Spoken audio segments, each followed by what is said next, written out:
Alright, so to begin, the first thing I'm going to do is open up Xcode, and we're going to create a new Xcode project, single view application, and you can call it whatever. I'm going to call it events tutorial, and click next, and create. So in part one here, we're going to set up our UI, and then we'll get into the code in part two. So to start, let's go to our storyboard, and we're actually going to delete our view controller, and we're going to drag in a table view controller. And then click on that, and then set that as the initial view controller.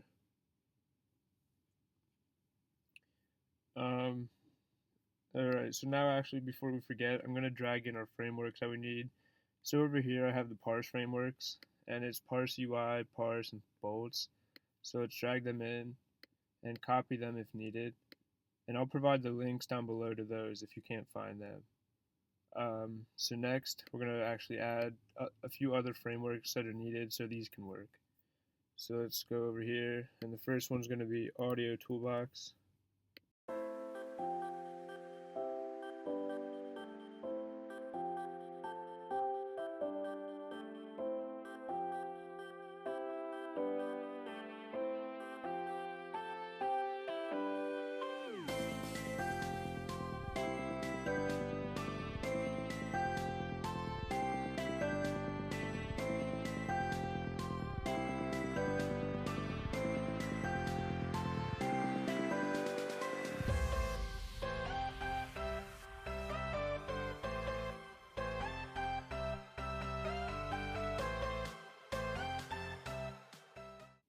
Alright, so now let's jump back into our storyboard.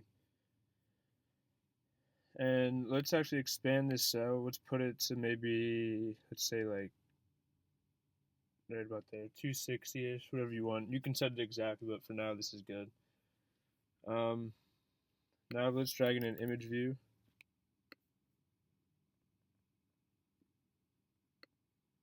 Kind of like that.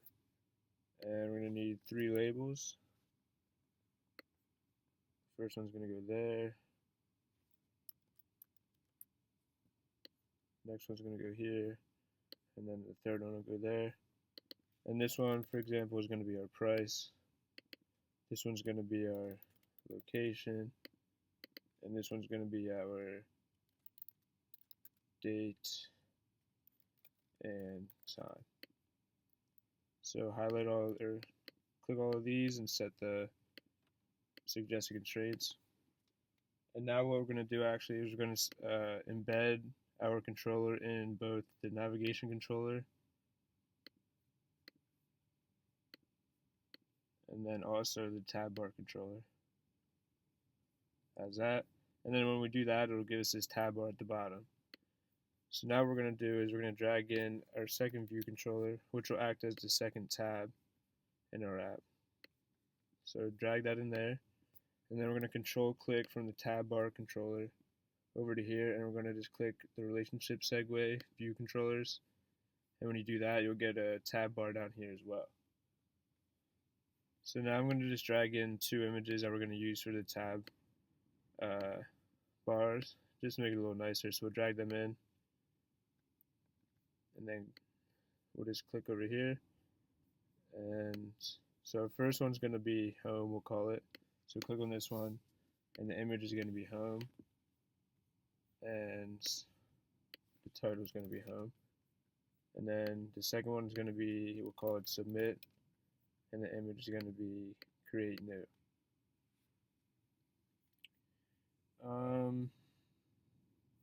And then I guess the last thing we need to do is to set up the storyboard here in this view controller. So we're going to need a label again. And then we're also going to need a text field this time. And let's span that the whole width. And then highlight them and copy them and paste them twice actually.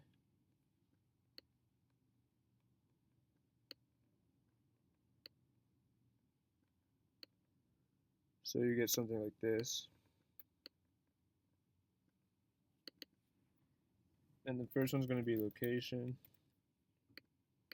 This next one's going to be price. And this last one's going to be date, and then we'll just add a few placeholders here. So location, we'll just say Los Angeles, California. Price $45, and then date, let's just say March 18th, 2017. And then we're going to drag in a date picker, and we're going to set that right below this text field. And then we're going to also shrink it up so we can add in one more element at the bottom here. And I usually let it like this so you can see that it's a scroll, because you can see the top and the bottom.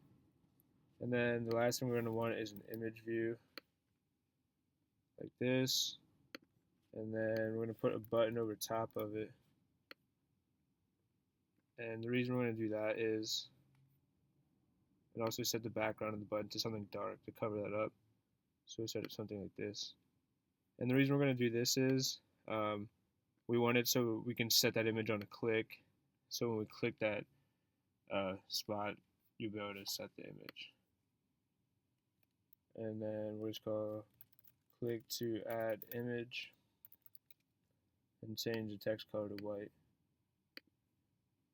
And then just highlight all of this and set the suggested constraints.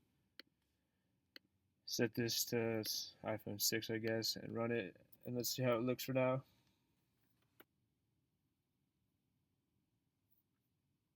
Alright, so here's our home. That looks good because in the table view controller it's not going to show anything unless we actually load those image views and the labels. So that's fine for now. And then the submit, yep, that looks good in here. That'll change. The last thing we actually want to do is we're going to click on this price text field, and we want to change the keyboard type to number pad, so that way when they enter the price it's just easier to enter it with numeric values. Alright, so now we're actually going to begin to start putting in our code. So the first thing we're going to do is we're going to jump into our app delegate, and we're going to import both the parse and parse UI frameworks.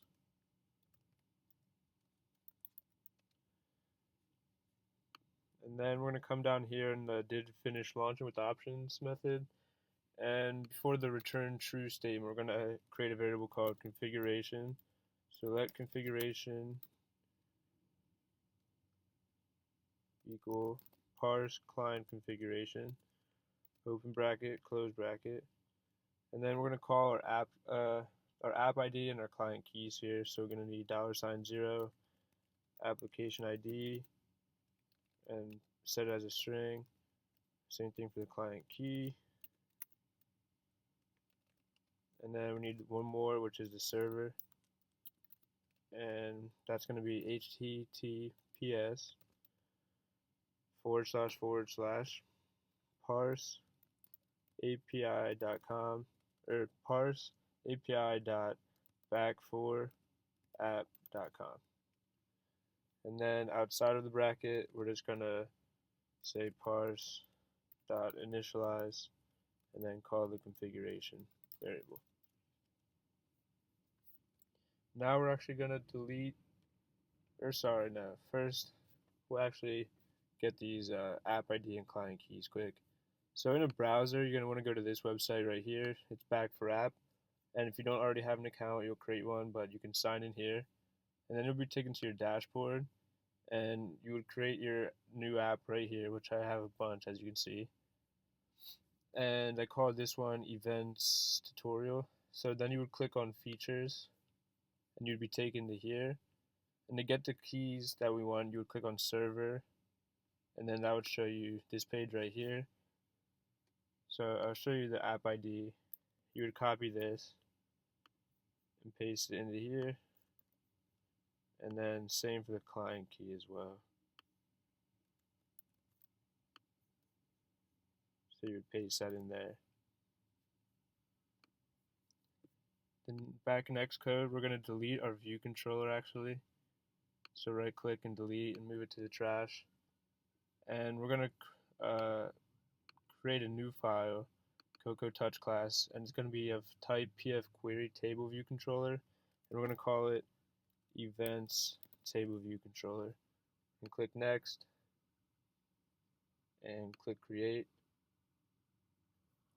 And then before I forget, just in here we're going to import parse and parse UI again.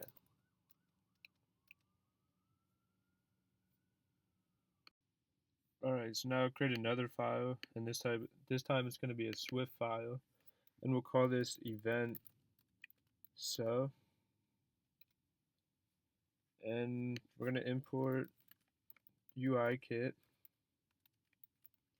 and then import parse and parse UI, and then it's going to be class event so, and it's type PF table view so, and then open bracket, close bracket. And in here we're actually gonna, this is where we're gonna store our outlets from the table view so. And I'll just leave that comment here, so that'll just be a reminder for us. So now let's go over to our storyboard. And I always like to clean it here because sometimes it won't let you drag and make the outlets for some reason. So click on here. Like, I don't know if it's going to here, to be honest. We'll see.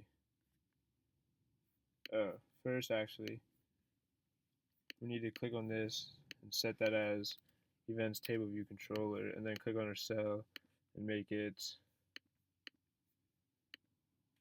event cell.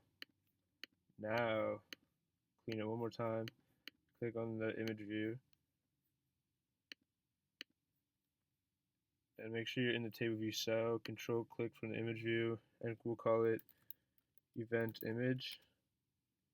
And then we'll do the same for our labels. This one's going to be called price label. This one will be location label, and then we'll just call this one date label. Alright, so now that we have our outlets created, and we have both our cell and the table view controller files, I'm going to drag in one more image actually, and it's just going to be a placeholder image, and that's right here. And the placeholder image is going to actually be set as our image view right here.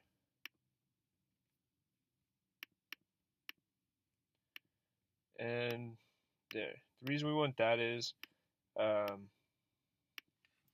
basically so if when we pull the image from our backend, if it doesn't load one, we want it to show at least something so the user knows there's supposed to be an image there. Alright, so now if we go back into our browser, and if you click on the app that we're working in, and this time if instead of you clicking server, you click dashboard, you'll be taken to here. And this basically is the database where you pull all your data from. And over here are your classes, and each class is where you can store information. So right now we're going to create our first class. So click create a class, and it's going to be a custom, and we'll just call it events and create the class. So now inside of our events here, we're going to add a column, and we're going to need to add 4 columns. So the first one we're going to do a file, and that's just going to be called image, and that's going to store the images. Then we're going to need one called price, and that's going to be a string. Then we need to add another column. This one's going to be called location. And then finally one more column. This one's going to be called, we'll just call it date, but it's going to be date and time. So add that column. Now we'll go back into Xcode because for right now that's all we need to do in here. So let's go back into Xcode, and we're going to jump into our events table view controller. And above our view did load, we're going to create a query. So it's going to be query for table, and then it's going to be let query equal pf query, and then it's going to be class name, and it's going to be the class that we just created called events. And then once we do that, we're going to do query dot order by ascending, and then that's going to be let's see here. We'll do location. We'll sort it by location. So location, and then finally return query. So basically what this is doing is it's creating a variable called query, and it's going to be equal to our events class that we just created right here. And then from that events class, it's going to load into our table view, and it's going to order it by ascending, and it's going to be from this row, location. So instead of, you can sort it by any of these, but we're just going to sort it by location for now. And then it's finally going to return the query here. Alright, so now that we have our query, we're going to add another function, and this one's going to be cell for row at, and we're going to want the one that's pf object, so make sure you click that one.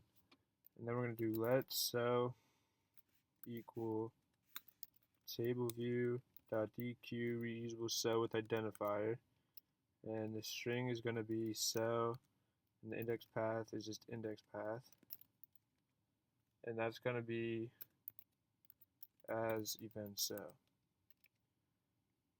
Then we're going to go cell dot price label dot text is equal to object dot object for key, and this string is going to just be price, and that's going to be as a string. I'm going to do the same thing for other two labels, so cell dot date label dot text is equal to object dot object for key, string is just date, and then as string again. And then third, we need cell dot location label dot text equal object dot object for key, and this one is just location as string. Now we need to also retrieve the image so we can fill our image view. So we need let image file, and it's going to be object again, and essentially it's going to be the same thing. This time it's just going to be image, and it's going to be as pf file instead of as string. Then we need cell dot event image dot image is equal to UI image names placeholder, but you place whatever you called your placeholder picture. Now we need cell dot event image dot file is equal to image file. Then we need cell dot event image dot load in background, and then return cell. And one important thing is here, I just remembered, it wasn't auto completing here, and it's giving us errors because we need to set this image right here, or this image view, to pf image view. And then in our event cell, instead of UI image view, we need pf image view. So now that should help us out.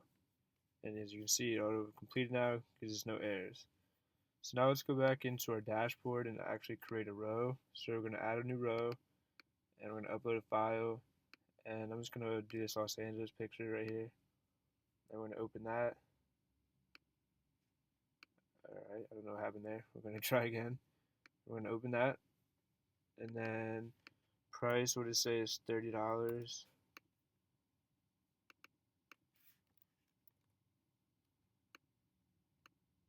Locations is going to be Los Angeles, and then date, what does it say, March 28th, 2017. And just click refresh. Alright, and then we're going to run our project here, and as you can see, for half a second it loaded our placeholder image until this finished loading, But right here is our Los Angeles photo. Price, Los Angeles, which is our location, and then our date right here.